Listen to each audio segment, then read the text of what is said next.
Okay, welcome to Biographical Studies. We're going to be looking at the entrepreneurs who have made it and what lessons we can learn from them. Now, this week we're going to talk about resilience, diversification, and how this is important in entrepreneurship. We're going to focus on Cosmos Maduka and we will talk about Dele and we'll look at these two entrepreneurs and see how they were able to use resilience to achieve great entrepreneurship success. So when we talk about resilience, what do we mean? By resilience, we mean persistence, working hard, ensuring that you make your dream a reality and not just waiting for somebody to make it a reality for you. What are we saying now? Nothing is gotten easy. If you try to do exercise, for example, you see that, you look at those people with nice bodies. They don't get it by accident. Look at those people who have muscles and all. They work hard and they have to go through resilience. They have to take weights. They have to push the weights. They have to feel the pain. And that's how it works with entrepreneurship. There's an ideology that entrepreneurship is supposed to be easy, it's supposed to be simple. You just get the connect and then put one or two things together and you make it. That's a fantasy. And that's why we're studying this so that we can see how these people went through a lot of resilience before they got what they wanted to get. So when you see somebody who is rich, it means that person has an immediate money from business, means he went through a lot. He resisted a lot of temptations to quit, and he was able to make himself what he is by persisting to achieve what he wanted, what he was going to get. So let's not have that mind that it's a simple thing. And that's what we're really learning. That's basically what we're talking about to the resilience, and diversification. But what I want to change that word to is pivots. What I mean by pivot is, you see, when you are pushing to achieve a goal, you may have set out to achieve something in a particular way, and that thing may not be working in that particular angle. You may have to diversify.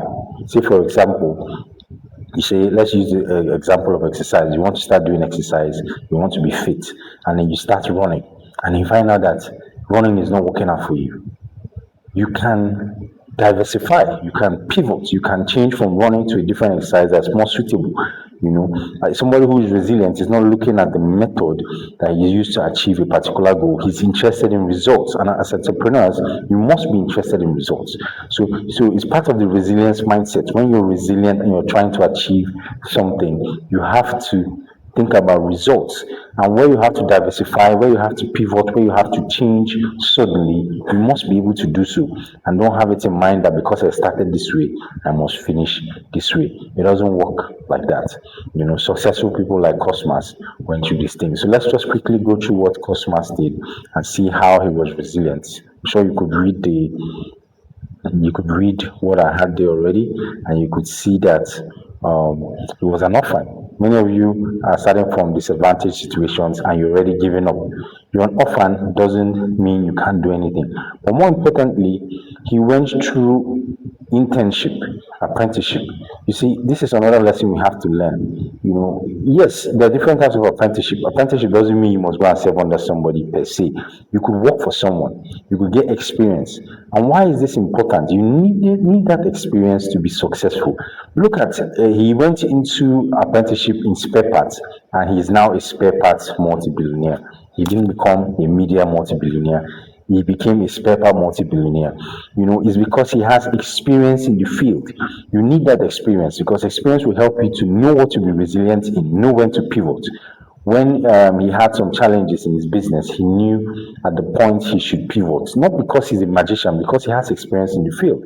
So it's advisable to go into a business that you have experience in, and you can get this through apprenticeship. In a case where you don't have the natural experience, go and serve under someone. Don't be hesitating. Don't think of it as something bad. You should do that so that you can achieve the goals that you want to achieve. Now, that is why one thing we talk about. We'll talk about he had a breakthrough through import licenses. Now, what do I mean by import licenses? There was a situation in his life where the country was changing and he saw an opportunity back to the experience. He had experience in the business, he had served under someone, and he knew that importing government always changes its policies. And he realized that from experience, back to the experience, that he started when the government policy changes, those who have gotten the policies correct in the past always benefit. So those people who act early, those people who think ahead when policies change, they always benefit. And this is something that he was able to do. He knew how the spare parts business was going to change, and I think that then was a situation where importation was blocked, and then he already had his containers because he imported ahead of time. He was reading the times and knew that there will be a time where they will block importation, and then everybody will need his spare parts. So in he acted in advance. But back to my point where we're saying it's all about experience. If he didn't do his apprenticeship, he wouldn't know that that is a problem. He wouldn't know where to be resilient. He wouldn't know when to diversify. So experience is key. Where you cannot do your apprenticeship, what you need to do is you need to get the experience by yourself. I'll give you another way of getting the apprenticeship without serving under someone.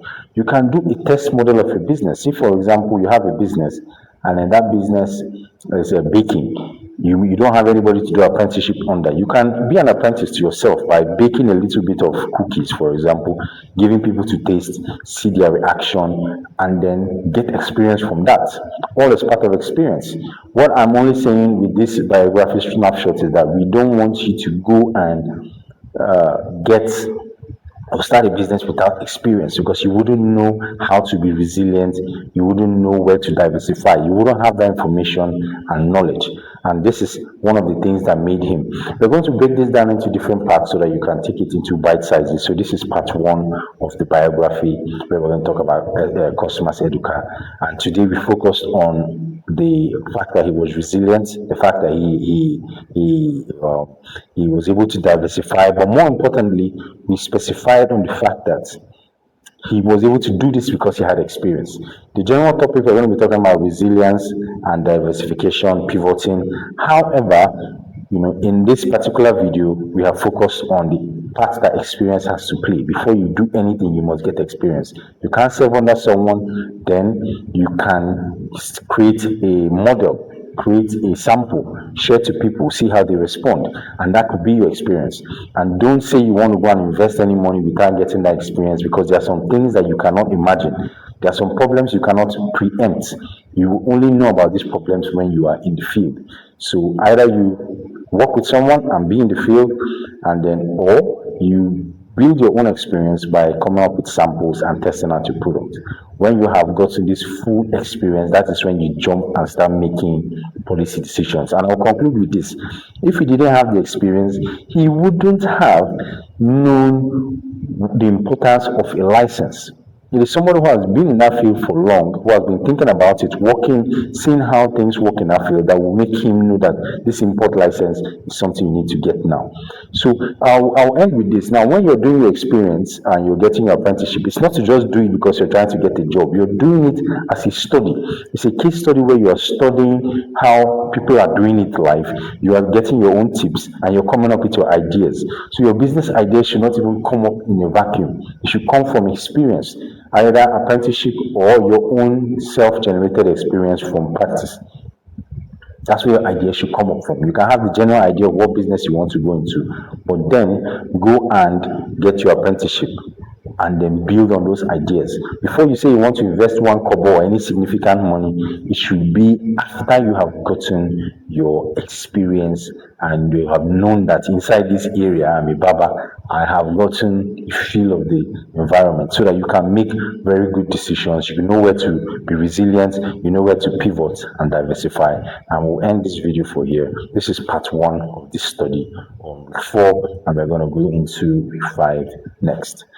So watch out for the next video.